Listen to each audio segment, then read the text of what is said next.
Hi hello welcome to our channel. ఎట్టకేలకు సీఎంగా రేవంత్ రెడ్డి అని ఫైనల్ అయ్యింది. రేపు ప్రమాణ స్వీకారం చేయబోతున్నాడు. అయితే రేవంత్ రెడ్డికి ఉన్న సవాళ్ళేంటి, అది మనతో ఉన్న సీనియర్ జర్నలిస్ట్ శ్రవణ్ గారిని అడిగి తెలుసుకుందాం. నమస్తే సార్. నమస్తే. రేపు సీఎంగా రేవంత్ రెడ్డి అని ఫైనల్ అయిపోయింది. తనకు ఉన్న సవాళ్ళేంటి మనకు చెప్పండి. ఎట్టకేలకు కాంగ్రెస్ ప్రభుత్వం విజయవంతంగా అధికారంలో రాకపోతుంది. తెలంగాణ ఏర్పడిన తర్వాత 10 సంవత్సరాల తర్వాత తెలంగాణలో అధికారం చేపట్టబోతుంది. వాస్తవానికి 2014లో తెలంగాణ ఇచ్చినటువంటి కాంగ్రెస్కు పట్టం కట్టాలని కోరుకున్నప్పటికీ అది ఆ రోజు ఉన్నటువంటి రాజకీయ పరిస్థితులు కానీ కేసీఆర్ గారు ఉన్నటువంటి అభిమానం కానీ మళ్ళీ కేసీఆర్ గారే ప్రమాణ స్వీకారం చేయడం, అధికారంలోకి రావడం, ఆ తర్వాత కూడా సెకండ్ టర్మ్లో ఆయనే రావడం, ఈలోపు 10 సంవత్సరాల తర్వాత అంటే 2 టర్మ్స్ తర్వాత మార్పు కోరుకోవడం, బీఆర్ఎస్ పార్టీలో కొన్ని మైనస్లు ఉండడం, వాళ్ళ వల్ల జరిగినటువంటి వ్యవహారిక తప్పులు అనుకోవచ్చు, వ్యక్తిగతంగా ఉన్నటువంటి తప్పుల వల్ల ఏ కారణం అయితేనేమి వాళ్ళ మార్పు కోరుకున్నారు.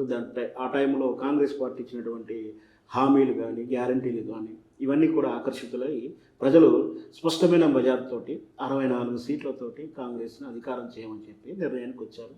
అయితే ఇక్కడ కాంగ్రెస్ పార్టీకి అధికారం చేయమని నిర్ణయం జరిగిపోయిన తర్వాత మరి ముఖ్యమంత్రి ఎవరవుతారు అనేది ఆ పార్టీ అంతర్గత విషయం అయినప్పటికీ ఇది ప్రజాస్వామ్యంలో ప్రజాసరిత్య అక్కడ ఉంటున్నప్పటికీ ఇక్కడ ముఖ్యమంత్రి జడ పదార్థంగా కావడం కాంగ్రెస్లో ఉన్నటువంటి అవలక్షణం. అది ఇప్పుడు పార్టీ మారడం, ఒకరు ముఖ్యమంత్రిగా ఉంటే ఇంకో వ్యక్తులు ఒక వర్గాలు యాక్సెప్ట్ చేయకపోవడం, ఇవన్నీ మనం చూస్తూనే ఉన్నాం.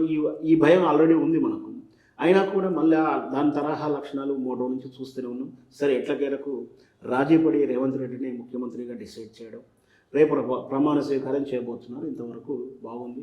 రేవంత్ రెడ్డి గారికి మన శుభాకాంక్షలు మన ఛానల్ ద్వారా కూడా తెలియజేద్దాం. ఎందుకంటే ప్రజలకు మంచి జరగాలి. ఏ పార్టీ వచ్చినా ప్రజలకు ఏదైనా ప్రయోజనం జరిగితే, మార్పు కోరుకొని కొత్తగా వచ్చిన వాళ్ళు ఏదైనా ప్రయోజనం జరిగితే చాలా సంతోషిస్తాం. మొదటిగా మనమే సంతోషిస్తాం. కాబట్టి మన ఛానల్ తరఫున శుభాకాంక్షలు తెలియజేస్తూ, మరి రేవంత్ రెడ్డి గారు ముందున్నటువంటి సవాల్ ఏంటి, జనరంజకంగా పరిపాలించగలుగుతాడా, ఆయనకు ఈజీగా ఉందా? ఎందుకంటే ఆల్రెడీ ఈ రాష్ట్రం అప్పులతో ఉందని చెప్పేసి వాళ్ళు విమర్శిస్తున్నారు. నిజమైన మాట, వాస్తవం. ఏ రాష్ట్రమైనా సరే అప్పులతో ఉంటుంది. సో తలకు మించిన భారమైన అప్పులు ఉన్నాయని కూడా వాదిస్తున్నారు. సో అది రాజకీయ కోణంలో ఎంత చర్చ జరిగినా అప్పులు ఉన్నమాట వాస్తవమే. ఈ అప్పులున్న పరిస్థితులతో పాటు గతంలో బీఆర్ఎస్ పార్టీ అధికారంలో ఉన్నప్పుడు ఆ బడ్జెట్ ఆల్రెడీ లక్షలు దాటిపోయింది. 1,00,000 కోట్ల రూపాయల బడ్జెట్కి వచ్చేసాం. ఆ రోజులో కూడా ఆర్థిక ఇబ్బందులు ఉన్నా కూడా భారీ ప్రాజెక్టులు అంటే కాళేశ్వరం లాంటి ప్రాజెక్టులు కానీ, రకరకాల హామీల పత్రం కానీ, రైతు బీమా కానీ, రైతు భరోసా కానీ, రైతు బంధు కానీ, ఇట్లా రకరకాల పథకాల మీద వాళ్ళైతే కొంచెం ఎక్స్ట్రీమ్గానే చేశారు. ప్రజల్లో చాలా సంక్షేమాన్ని పొంది ఉన్నారు. కేవలం వాళ్ళ మీద ఉన్నటువంటి వ్యక్తిగతమైనటువంటి కొన్ని అపోహల వల్ల, వ్యక్తిగతమైనటువంటి కారణాల వల్ల, కాంప్లైంట్స్ వల్ల వాళ్ళని మార్చుకున్నటువంటి ప్రజలు. సో మరి కాంగ్రెస్ వచ్చిన తర్వాత వీళ్ళకు రావడంతో ఈ రాష్ట్రంలో అధిక బడ్జెట్ ఉంది, అంటే అప్పులు చాలా ఉన్నాయి. దాంతోపాటు వీళ్ళు ఇచ్చినటువంటి హామీలు ఉన్నాయి. అది ఇప్పుడు వీళ్ళకు సవాలుగా ముందుంది. ఎందుకంటే వాళ్ళు అధికారంలో రావడానికి ప్రధాన కారణం 6 గ్యారంటీలు అనుకున్నటువంటి హామీలు, ఉచిత పథకాలు ప్రజలకు హామీ ఇచ్చారు. దాని పేరు కూడా గ్యారంటీలు అని పెట్టుకుంటూ 6 రకాలైనటువంటి సంక్షేమ పథకాలని, 6 రకాలైనటువంటి ఆకర్షణ పథకాలని వాళ్ళు ఆల్రెడీ అనౌన్స్ చేస్తూ, మేము అధికారంలోకి వచ్చిన 100 రోజుల్లోపు ఇవన్నీ కూడా ఫుల్ఫిల్ చేస్తాము, వీటిని అమలు చేయడానికి చిత్తశుద్ధిని ప్రదర్శిస్తాము అంటూ ఒక 6 గ్యారంటీ పథకాలను వాళ్ళు ఇంట్రడ్యూస్ మాటించడం జరిగింది. అవి ముందు వాళ్ళకు అధికారంలో రాగానే 2 సవాళ్ళుగా మారే అవకాశాలు ఉన్నాయి. ఇటువైపు ఆర్థిక పరిస్థితి బాగలేదు. వీళ్ళు ఇచ్చినట్టు 6 గ్యారంటీలకే సుమారు 88,000 కోట్ల రూపాయలు ప్రతి సంవత్సరానికే కావాల్సి ఉంటుంది. మరి ఈ సుమారు 1,00,000 కోట్ల రూపాయలు ఎక్కడి నుంచి తీసుకొస్తారు? వీళ్ళేమో సంపదల సృష్టి గురించి కాన్సన్ట్రేషన్ లేదు, చెప్పలేదు, అనుభవం లేదు. పైగా వాళ్ళలో ఐక్యత కూడా ఉండదు.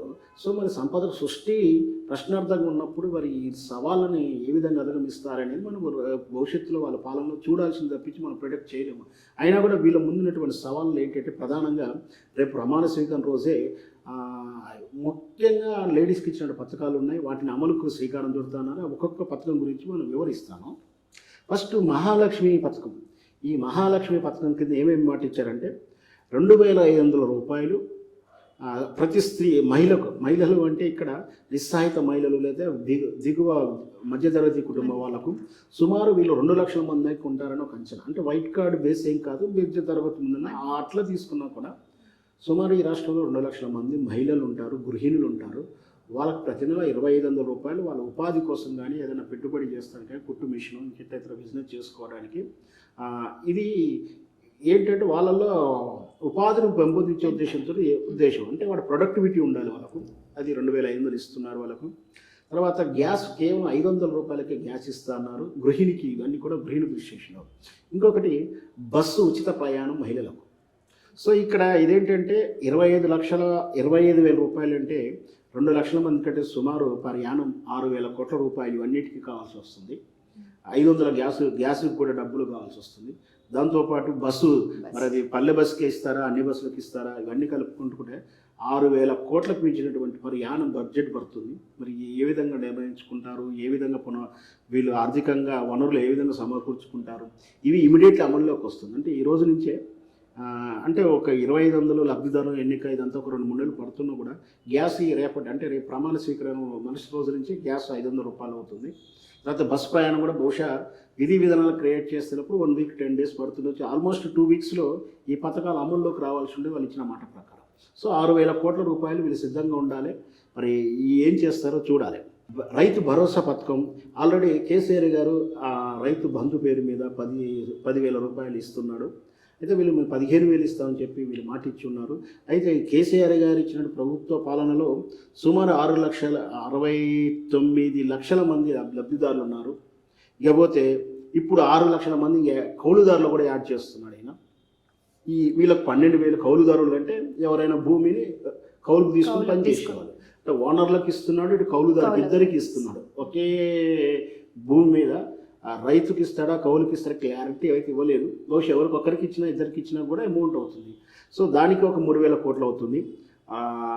రైతుకు ఇచ్చిన 3,000 కోట్లు అవుతుంది. దాంతోపాటు వీరు కింటాకు వరి ధాన్యానికి మినిమం ప్రైస్ అని ఒకటి ఉంటుంది, మినిమం అంటే మద్దతు ధర అని ఒకటి ఉంటుంది.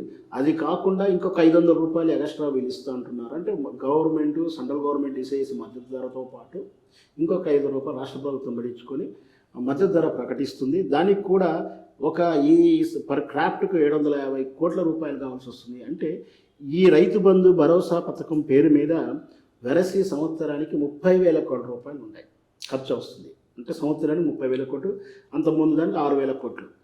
ఆ తర్వాత ఇందిరమ్మ పథకం, ఇందిరమ్మ రాజ్యం, ఇందిరమ్మ పథకం, ఇందిరమ్మ వికాసం అని చెప్పి ఒక పథకాన్ని పెట్టారు. దీని ప్రకారం ఇందిరమ్మ ఇల్లులు అన్నట్టు ఇవన్నీ కూడా గతంలో ఇంటి స్థలాలు ఉన్న వాళ్ళకి నిర్మించుకోవడానికి డబ్బులు ఇస్తున్నారు. ఆ ప్రభుత్వం ఇచ్చిన ఆయన కూడా వీళ్ళు కూడా ఇంటి స్థలాలు ఇస్తూ అంటున్నారు, ఇంటి నిర్మాణానికి డబ్బులు ఇస్తూ అంటున్నారు. ఉద్యమకారులకు కూడా 250 గజాల భూమి ఇస్తూ అన్నారు తెలంగాణ ఉద్యమకారులకు.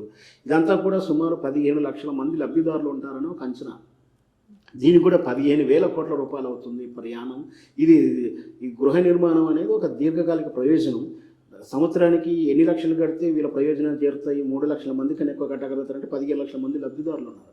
అంటే పెద్ద సవాలుగా మిగిల్చే ఉంది. అంటే కేసీఆర్ ఇచ్చినటువంటి డబుల్ బెడ్రూమ్ పథకం ఏ విధంగా ప్రాక్టికాలిటీలో వైఫల్యం చెందారు. ఎందుకంటే అందరికీ ఇల్లులు కట్టడం అనేది అసాధ్యమైన విషయం. సాధ్యమా అంటే సాధ్యమైనప్పటికీ అంతమందికి ఒకేసారి కడితే బడ్జెట్ జరుపుకోవాలి ముఖ్యంగా. అంటే సో ఆ మైనసే బీఆర్ఎస్ని ఓడగొడుతున్న కారణం ఏంటంటే డబుల్ బెడ్రూమ్ ప్రతి ఇంటికి, ప్రతి ఊరికి, ప్రతి వ్యక్తికి ఇస్తా అన్నాడు. ఇవ్వలేదన్నాక అపోహతోటి వాళ్ళని ఓడగొట్టారు. సో ఇది రేపు పొద్దున్న కూడా ఇది పెద్ద సవాల్ ఎలా ఉందంటే బీఆర్ఎస్కి ఏదైతే ప్రాబ్లం అయిందో ఇవే ఇళ్ల నిర్మాణం కూడా కాంగ్రెస్ ప్రభుత్వానికి ఇందిరమ్మ ఇళ్ల పథకం కూడా సవాలుగా అయ్యే అవకాశాలు ఉన్నాయి. దాని తర్వాత యువ వికాసం, ఈ యువ వికాసం కూడా ఉద్యోగాలు ఇస్తామని, నిరుద్యోగులకు పెన్షన్ ఇస్తామని రకరకాలుగా చెప్పేసి, ఇంకొకటి చదువుకునే వాళ్ళకి, ఇంటర్ చదువుకునే వాళ్ళకు భరోసా ఇస్తామని, నిరుద్యోగులకు కోచింగ్ ఇస్తామని, నిరుద్యోగులకు దాంతోపాటు ప్రతి గ్రామంలో ఇంటర్నేషనల్, ప్రతి మండలానికి ఇంటర్నేషనల్ స్కూల్ కట్టిస్తామని, ఇట్లా యువతకు ఇచ్చిన భరోసాలు ఉన్నాయి. జాబ్ క్యాలెండర్లు అన్నారు. ఇవన్నీ అంటే ప్రతి సంవత్సరం వేకెన్సీలు అన్నీ కూడా వితిన్ 1 ఇయర్లోనే స్టార్ట్ చేస్తాము, 1 ఇయర్లో ఫినిష్ చేస్తాము, ప్రతి ఇయర్ మళ్ళీ కొత్త క్యాలెండర్ రిలీజ్ చేస్తాము అన్నట్టుగా చెప్పారు. వీళ్ళెక్కడ చూసినా వీటికి కూడా 10,000 కోట్ల రూపాయలు అవసరం ఉంటుంది. ఇకపోతే గృహజ్యోతి పథకం కింద కూడా ఇది కూడా ఇమీడియట్లీ ఎఫెక్ట్ వచ్చేది. ఎందుకంటే ప్రతి గృహానికి 200 యూనిట్ల కన్నా తక్కువ వాడుకుంటే ఉచిత కరెంటు ఫ్రీ. 200 యూనిట్ల కన్నా ఎవరు తక్కువ వాడుకున్నా అది కూడా ఏంటంటే మిడిల్ క్లాస్లో చూస్తారు. మరి దానికి మెజర్మెంట్ ఏం చేస్తారు, నియమాలు ఎట్లా పెడతారు క్లారిటీ లేకున్నా సుమారు 1,20,00,000 ఫ్యామిలీ యూనిట్స్ ఉంటాయి ఒక ఇంటికి. ఇట్లా ఒక గృహాన్ని తీసుకుంటే ఎంత లేదని 1,20,00,000 కనెక్షన్స్ ఆల్రెడీ ఉన్నాయి. వీళ్ళు ఫిల్టర్ చేస్తే బహుశా వీళ్ళు చెప్తున్న 200 యూనిట్లు వాడే కన్జ్యూమర్స్ ఉన్నారు కదా, ఈ ఎవరైతే గృహాలు చెప్తున్నారో అంతా చూసుకుని 1 కోటి మంది గృహాలు ఉన్నాయి. అంటే 1 కోటి మందికి కరెంటు బిల్లు అంటే సుమారు 600-700 రూపాయలు వస్తుంది. అంటే ప్రతి ఇంటికి 700 నెల ఫ్రీ ఇస్తున్నారు. ఈ విధంగా ఇస్తే 35,000 కోట్ల రూపాయలు ఒక పరియాణం కావాల్సి వస్తుంది. మరి వీటికి ఏ విధంగా సమకూర్చుకుంటారో తెలియదు. తర్వాత చేయూత పథకం కూడా చాలామందికి పెన్షన్దారులు అంటే ఇక్కడ చెప్పినటువంటి వృద్ధాప్య పెన్షన్లు అంతా కూడా 4,000 ఇస్తా అన్నాడు. 3,000 నుంచి వీళ్ళు 4,000 ఇస్తా అన్నారు. దాంతోపాటు 10 లక్షల ఆరోగ్య బీమా ఇస్తా అన్నాడు. సో ఇవన్నీ వీటికి కూడా బెనిఫిషియర్స్ ఆల్రెడీ 44 లక్షల మంది బెనిఫిషియర్స్ ఉన్నారు. వీళ్ళకు కూడా 30,000 కోట్ల రూపాయలు కావాల్సి వస్తుంది. వెరసి దగ్గర 1,00,000 కోట్ల రూపాయలు అంటే పరియాణం ఈ 6 పథకాలకే 1,00,000 కోట్ల రూపాయలు కావాలి. ఇవి కాక మళ్ళీ ప్రాక్టికల్గా వచ్చే పథకాలు కానీ ఇంకొక రన్నింగ్లో వచ్చి కొన్ని అనుకోకుండా వచ్చే ధరల పెరుగుదల విషయంలో చూసుకున్నా, రకరకాల పథకాల విషయం చూసుకున్నా 1,00,000 కోట్ల రూపాయల సవాళ్ళు ఉంది వీళ్ళ మీద. మరి సంపద సృష్టి ఎక్కడి నుంచి చేస్తారు?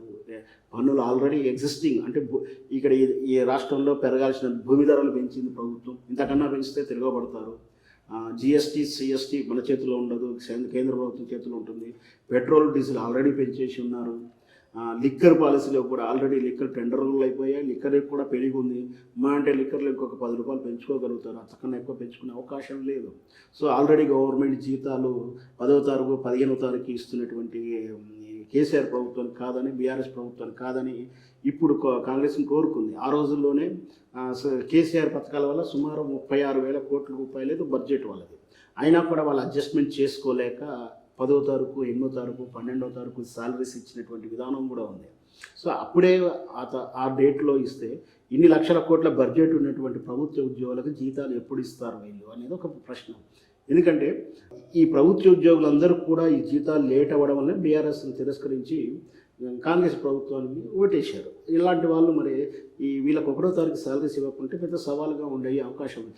ఇది పోను ఈ విధంగా ఈ పథకాల రూపంలో సవాళ్ళే కాకుండా అంతర్గత ఉన్నటువంటి పోరు, అంతర్గత అంటే వర్గ పోరు ఉంది వాళ్ళకు.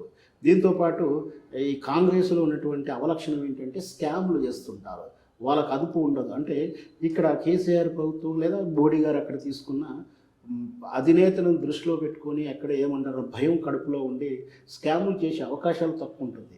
కానీ కాంగ్రెస్లో అందరు హీరోలే, అందరికి రాజులే కాబట్టి ఎవరి స్వతంత్ర నిర్ణయాలు వాళ్ళకు ఉంటాయి. దాంతో స్కామ్లకు ఎక్కువ అవకాశం ఉంది.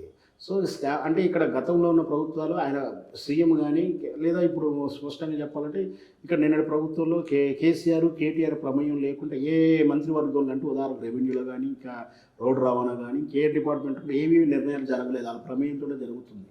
సో ఇక్కడ అట్లా కాదు, ఎవరు ఇండివిజువల్స్ వాళ్ళు, ఎవరు స్కామ్ వాళ్ళు, ఎవరి స్కీమ్ వాళ్ళు చేస్తారు. సో వీటి నుంచి అధిగమిస్తూ ప్రభుత్వాన్ని కాపాడుకురావడం అనేది తలకు మించినటువంటి భారం అవుతుంది రేవంత్ ముందు. ఈ సవాళ్ళని అధిగమించి ప్రజారంజకంగా ఎలా పరిపాలిస్తారనేది మనం రాబోయే రోజు చూడాల్సిన, మనం ప్రిడిక్ట్ చేయలేమండి. ఓకే, థ్యాంక్ యూ అండి. విన్నారు కదండి శ్రవణ్ గారి మాటలలో రేవంత్ రెడ్డికి ఉన్న సవాళ్ళ గురించి. 500కి సిలిండర్ అని అండ్ వృద్ధులకి పెన్షన్ అని అన్నీ చెప్పారు కదా. వీటి గురించి నెక్స్ట్ ఇప్పుడు రాబోయే డేస్లో ఏం చేస్తారో అనేది మనం తెలుసుకుందాం. అండ్ మన తరఫు నుంచి రేవంత్ రెడ్డికి శుభాకాంక్షలు. Thank you.